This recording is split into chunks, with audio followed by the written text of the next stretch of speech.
اور اس طرح سے ختم ہوئی، کہانی ختم ہوئی اور اس طرح سے ختم ہوئی کہ لوگ رونے لگے تالیاں بجاتے ہوئے۔ اس شعر کی تصویر میں نہیں بنا پا رہا تھا، لیکن آج ہماری بہن قابل احترام راشدہ صاحبہ کی تقریر پر جو تاثر آپ لوگوں پر طاری ہوا ہے اور آپ نے نمدیدہ آنکھوں سے تالیاں بجائی ہیں، تو مجھے آج اس شعر کی قیمت سمجھ میں آئی۔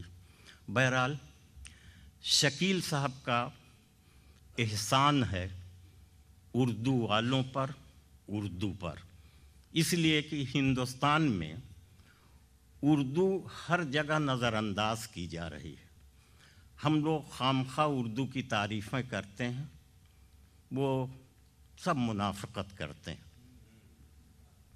اس لیے کہ خلوص کے ساتھ کوئی بھی اردو کی خدمت کرنے کو ہمارے یہاں نہیں تیار۔ مگر ہم خلیج میں جب آتے ہیں، خصوصاً بحرین میں، تو اتنا معیاری مشاعرہ اور اتنی معیاری علمی اور ادبی گفتگو سننے کو ملتی ہے کہ ہمیں پھر ایک یقین ہو جاتا ہے کہ ابھی تہذیب زندہ ہے ہماری، ابھی یہ شہر اردو بولتا ہے۔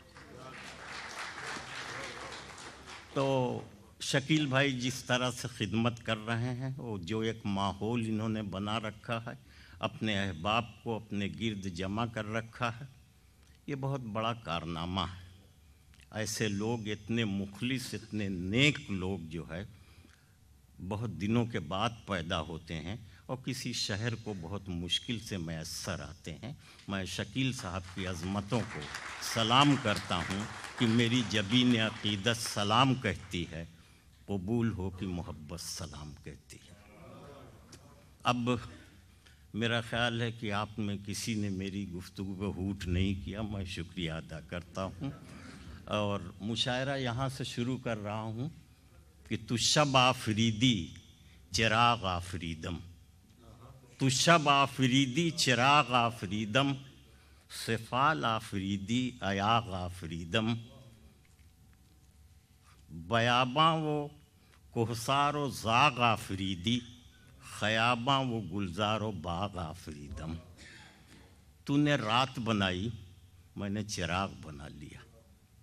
یہ پوری کائنات کا جو حسن ہے، یہاں جو علم ہے اور جو بھی تخلیق و تعمیر ہے، یہ سب مشیت یزدی کے ساتھ ساتھ انسانی ہاتھوں کی محنت کا بھی کرشمہ ہے اور انسانی دماغ کی تابناکی کا کرشمہ ہے۔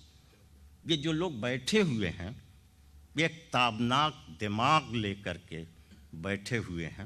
یہ یوں ہی منفرد نہیں ہیں، بلکہ جب تک مشیت یزدی نہ شامل ہو تب تک ان کی انفرادیت کو کوئی تسلیم کرنے والا نہیں۔ تو مشیت یزدی اور انسانی محنت و مشقت دونوں مل کر کے اس دنیا کی تعمیر اور ادب کی تخلیق کرتے ہیں۔ تو آئیے یہ عہد کیا جائے کہ ہم دنیا کو خوبصورت بناتے رہیں گے، تعمیر سے بھی، تخلیق سے بھی۔ تو آج پھر آپ کو ایک بار میں سلام کرتا ہوں۔ خلیل صاحب کی بیٹی یہاں ہیں، ان کو بھی سلام کرتا ہوں۔ بہت ہی اچھے انداز سے انہوں نے نظم پڑھی، غزل پڑھی، اور ان کی اہلیہ ہیں میرے لیے بے انتہا قابل احترام، انہیں بھی سلام کرتا ہوں۔ اور سبھی لوگ جو ہمارے شاعر پاکستان، ہندوستان یا سعودی عرب کے ہیں، یہ سب لوگ ادب کی آبرو ہیں۔ تو میں اب یہ چاہتا ہوں کہ مشاعرے کا آغاز کروں، اور سب سے پہلے سعید سعدی، پاکستان سے ان کا تعلق ہے، بحرین میں مقیم ہے۔ پوری دنیا کی کہانی دراصل ہجرتوں کی کہانی۔ انسان جو ایک جگہ سے دوسری جگہ منتقل ہوا تو صرف اس کا جسم نہیں گیا، اس کے منہ سے نکلنے والے الفاظ بھی گئے، اس کا شعور بھی گیا، اس کی گفتگو بھی گئی۔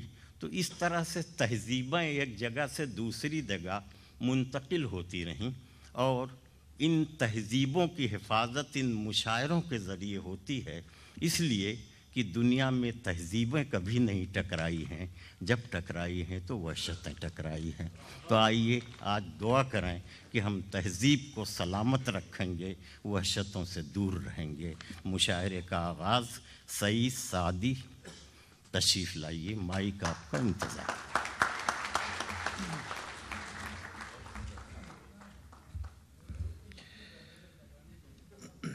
بہت بہت شکریہ جاوید صدر، اجازت 3 شعر پیش کروں گا۔ سہانے خواب سجا لوں، سہانے خواب سجا لوں اگر اجازت ہو، سہانے خواب سجا لوں اگر اجازت ہو، یہ دل میں تم سے لگا لوں اگر اجازت ہو۔ طویل ہجر کی شب ہے بہت اندھیرا ہے، طویل ہجر کی شب ہے بہت اندھیرا ہے، میں ایک چراغ جلا لوں اگر اجازت ہو۔ اور شعر دیکھیے گا کہ شب وصال میسر ہوئی تو سوچیں گے، شب وصال میسر ہوئی تو سوچیں گے، شب فراق منا لوں اگر اجازت ہو۔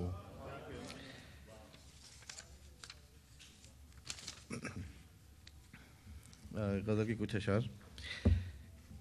ہر میدان میں زور لگانا پڑتا ہے، ہر میدان میں زور لگانا پڑتا ہے، خود کو دنیا سے منوانا پڑتا ہے۔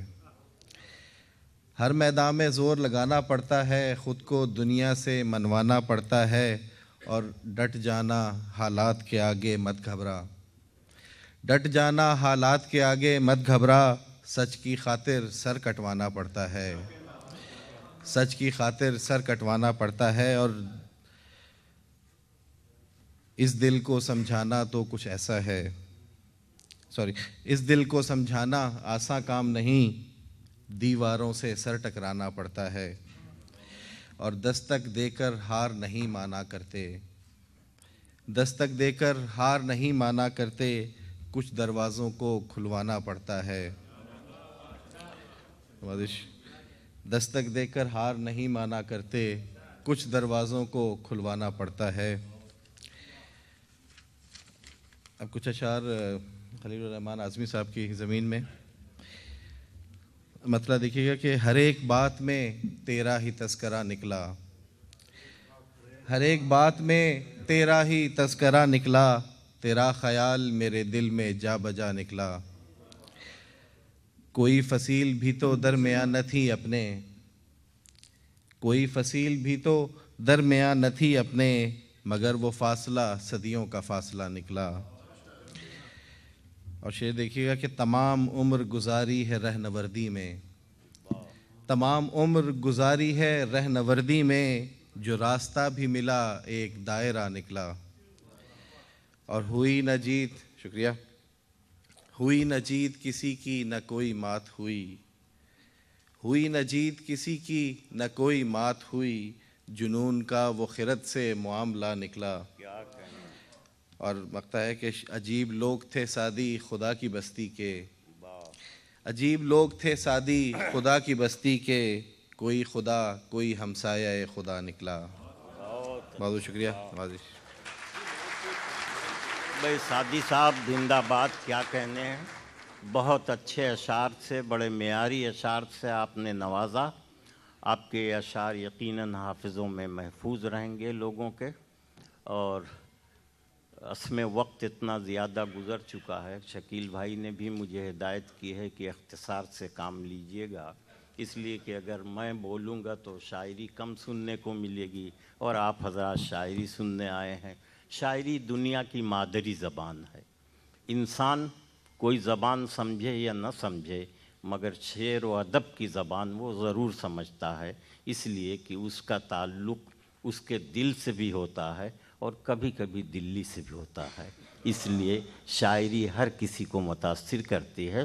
آئیے اس تاثر کو آگے بڑھانے کے لیے فیضی اعظمی جو ہندوستان سے تشریف لائے ہیں، بحرین میں مقیم ہیں اور اپنے مستقبل کی تعمیر جدوجہد میں شامل ہیں، جناب فیضی اعظمی۔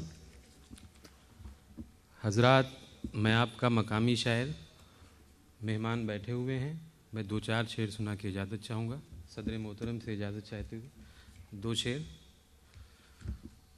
سر پٹکتی چیختی پاگل ہوا ہے ہر طرف، سر پٹکتی چیختی پاگل ہوا ہے ہر طرف، اے مسافر روشنی کا مسئلہ ہے ہر طرف۔ سر پٹکتی چیختی پاگل ہوا ہے ہر طرف، اے مسافر روشنی کا مسئلہ ہے ہر طرف، اور کس کی توبہ رنگ لائی ہے کہ شیخ محترم، کس کی توبہ رنگ لائی ہے کہ شیخ محترم، ساغروں کے ٹوٹنے کا سلسلہ ہے ہر طرف۔ کس کی توبہ رنگ لائی ہے کہ شیخ محترم، ساغروں کے ٹوٹنے کا سلسلہ ہے ہر طرف۔ اور ایک غزل، ان کی جانب سے یہ تحفے کم سے کم ہیں تو صحیح، ان کی جانب سے یہ تحفے کم سے کم ہیں تو صحیح، آج بھی ہم پر عنایات ستم ہیں تو صحیح۔ ان کی جانب سے یہ تحفے کم سے کم ہیں تو صحیح، آج بھی ہم پر عنایات ستم ہے تو صحیح۔ اور میں کروں کیوں شکوے محرومی قسمت بھلا، میں کروں کیوں شکوے محرومی قسمت بھلا، میرے حصے میں ابھی تک تیرے غم ہے تو صحیح۔ میں کروں کیوں شکوے محرومی قسمت بھلا، میرے حصے میں ابھی تک تیرے غم ہے تو صحیح۔ اور ہم ابھی تک مسکرانے کا ہنر بھولے نہیں، ہم ابھی تک مسکرانے کا ہنر بھولے نہیں، زندگی ہم پر تیرے لطف و کرم ہے تو صحیح۔ ہم ابھی تک مسکرانے کا ہنر بھولے نہیں، زندگی ہم پر تیرے لطف و کرم ہے تو صحیح۔ اور کب ملے مجھ کو رسائی یہ خدا جانے مگر، بہت اچھے، کب ملے مجھ کو رسائی یہ خدا جانے مگر، منزلوں کی چاہ میں بڑھتے قدم ہے تو صحیح۔ کب ملے مجھ کو رسائی یہ خدا جانے مگر، منزلوں کی چاہ میں بڑھتے قدم ہے تو صحیح۔ اور دیکھ ہے صیاد تیرے ہر ستم کے باوجود، دیکھ ہے صیاد تیرے ہر ستم کے باوجود، کچھ اسیران قفس ہاں تازہ دم ہے تو صحیح۔ دیکھ ہے صیاد تیرے ہر ستم کے باوجود، دیکھ ہے صیاد تیرے ہر ستم کے باوجود، کچھ اسیران قفس ہاں تازہ دم ہے تو صحیح۔ اور چاہے وہ آنسو ہو فیضی یا لہو آیا ہوا، چاہے وہ آنسو ہو فیضی یا لہو آیا ہوا، میری یہ آنکھیں تمہارے غم میں نم ہیں تو صحیح۔ چاہے وہ آنسو ہو فیضی یا لہو آیا ہوا، میری یہ آنکھیں تمہارے غم میں نم ہیں تو صحیح، ان کی جانب سے یہ تحفے کم سے کم ہے تو صحیح۔ شکریہ بہت اچھے بھائی۔ فیضی اعظمی زندہ باد۔ اعظم گڑھ چونکہ تہذیب کا گہوارہ ہے، علم کا مرکز ہے، فیضی اعظمی نے وہاں کے معیار کو اپنی شاعری میں اس طرح سے قائم کیا کہ اعظم گڑھ کی تہذیبی سرفرازی اور ان کی غزل کی تہذیبی سربلندی دونوں ہم آہنگ ہو گئیں۔ بہت بہت مبارکباد جناب فیضی اعظمی۔ اب آئیے، تمہارے گھر میں دروازہ ہے لیکن تمہیں خطرے کا اندازہ نہیں ہے، تمہارے گھر میں دروازہ ہے لیکن تمہیں خطرے کا اندازہ نہیں ہے، ہمیں خطرے کا اندازہ ہے لیکن ہمارے گھر میں دروازہ نہیں ہے۔ شاعر میں اور ایک عام آدمی میں یہی ایک فرق ہوتا ہے کہ شاعر چاہے جتنے خطرات میں گھرا ہو لیکن مستقبل پر اس کی نظر ہمیشہ رہا کرتی ہے۔ یہی سچے شاعر کی خوبی ہے کہ وہ بے خبری سے باخبری کی طرف ہمیں لے جاتا ہے۔ آئیے عدنان تنہا سے ملاقات کیجئے، پاکستان کے شاعر، بحرین میں قیام، اچھی فکر، بہتر سوچ، عدنان تنہا۔ شکریہ، اجازت ہے جی۔ جانے کب سے پیاسا ہوں، جانے کب سے پیاسا ہوں، ہجر کا تپتا صحرا ہوں، جانے کب سے پیاسا ہوں، ہجر کا تپتا صحرا ہوں، دن اب چین سے گزرے گا، دن اب چین سے گزرے گا، شبر تجھ کو رویا ہوں، دن اب چین سے گزرے گا، شب بھر تجھ کو رویا ہوں، اور اندر جتنا خالی ہے، اندر جتنا خالی ہے اتنا شور مچاتا ہوں، اندر جتنا خالی ہے اتنا شور مچاتا ہوں۔ میری باتیں سنیے مت، میری باتیں سنیے مت، اکثر بکتا رہتا ہوں، میری باتیں سنیے مت، اکثر بکتا رہتا ہوں۔ ایک اور غزل کے چند اشعار۔ ٹوٹ کر جو بکھر نہیں جاتا، ٹوٹ کر جو بکھر نہیں جاتا، ٹوٹ کر جو